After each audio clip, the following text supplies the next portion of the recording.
ازيكم يا جماعه؟ عاملين ايه؟ يا رب تكونوا كويسين. انا علياء جابر، والنهارده الفيديو مختلف لان انا حابه اشارك معاكم تجربتي في اني ازاي اخدت منحه اراسموس.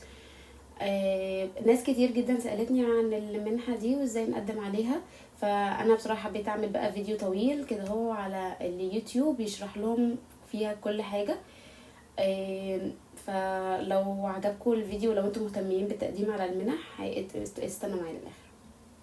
طيب، اول حاجه، ايه هي منحة اراسموس؟ منحة اراسموس دي بتكون منحة ممولة من الاتحاد الاوروبي، بتديك فرصة ان انت تدرس سنتين جوه الاتحاد الاوروبي.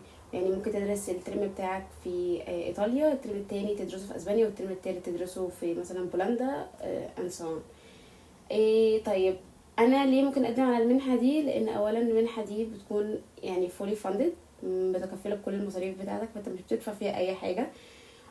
تاني حاجة، الشهادة اللي انت بتاخدها من الماجستير معترف بيها في كل حتة في العالم، وكمان شهادة مهمة. يعني انت لو مثلا اخدت الشهادة بتاعتك من جامعة في فرنسا او من جامعة في بلجيكا او انجلترا، فالموضوع بيبقى بصراحة بيد اوف. انا ازاي الاقي المنحة دي؟ هي المنحة دي سهلة، مش صعب خالص.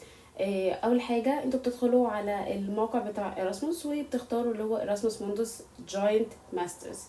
بعد ما بتدخلوا على اللينك ده بتبداوا تشوفوا كل البرامج اللي موجوده. طبعا بنختار البرامج بتاعتنا بناء على خبرتنا. يعني انا مثلا دلوقتي انا درست بيولوجي ساعه البكالوريوس بتاعي، فانا طبعا البرامج اللي كنت قدمت عليها كانت كلها ليها علاقه بالبيولوجي. في ناس ممكن تقدم مثلا على برامج تانية مختلفه، يعني هم درسوا مثلا بيولوجي وحابين يقدموا على كيمستري، في الكيمياء مثلا. فعادي ممكن تعمل ده، بس لازم وانت بتقدم تعرفهم هو انت ليه اصلا اخترت الكيمستري، انت ليه اخترت تدرس ده. ولازم تكون مقنع بقى في الرد بتاعك، اللي هو انا عايزه ادرس كيمستري علشان والله انا بحب ده وبحب ده، وقبل كده اشتغلت على حاجه زي دي وعملت ده.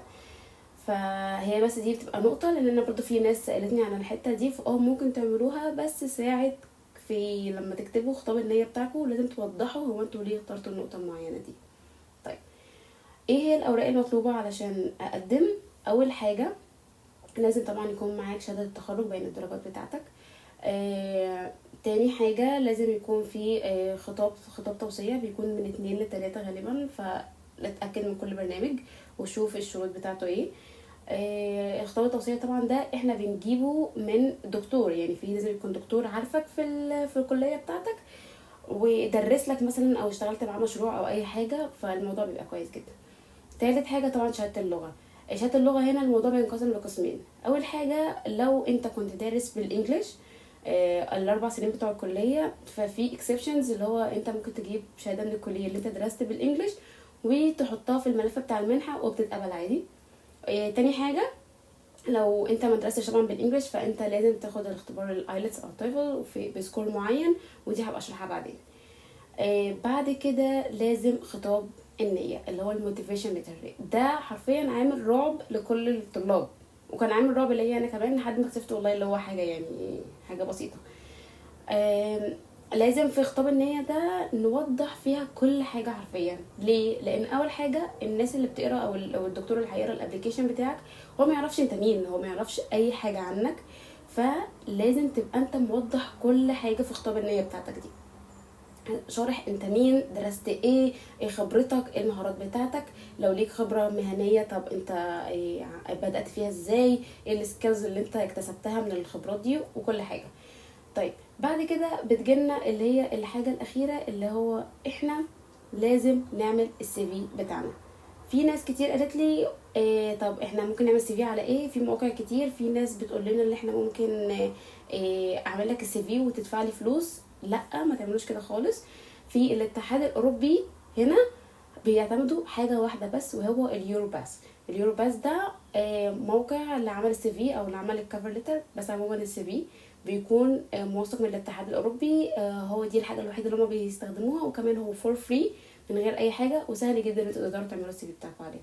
طيب، نبعت السي في قبل ولا بعد عمليه التقديم؟ نبعت السي في وقت عمليه التقديم يا جماعه. في ناس كتير قالت لي طب هو احنا ممكن نبعت الابلكيشنز بتاعتنا وبعد كده ممكن نبعت لهم السي في علشان ما عنديش وقت مثلا او حاجه؟ لا، ما فيش حاجه اسمها كده. انتوا لازم تبعتوا الورق كامل، كل الحاجات اللي هم عايزينها في نفس الوقت اللي هم قايلين عليه، علشان الورق بتاعكم يتشاف ويتراجع. فاتمنى بجد الناس كلها تكون استفادت من كام حاجه اللي انا قلتها. وانا ان شاء الله ناويه اعمل فيديوهات طويله اكتر عن ازاي نكتب خطاب النية بتاعتنا، ازاي نطلب خطاب التوصية من الدكتور ويكون مكتوب بشكل كويس، مش هو مش اي كلمتين وخلاص. ازاي نعمل السي في بتاعنا على اليوروباس، ازاي نراجع الاوراق بتاعتنا كمان، وازاي كمان نعدي اختبار اللغة. فاتمنى الفيديو يعجبكم، وما تنسوش تعملوا لايك وسبسكرايب.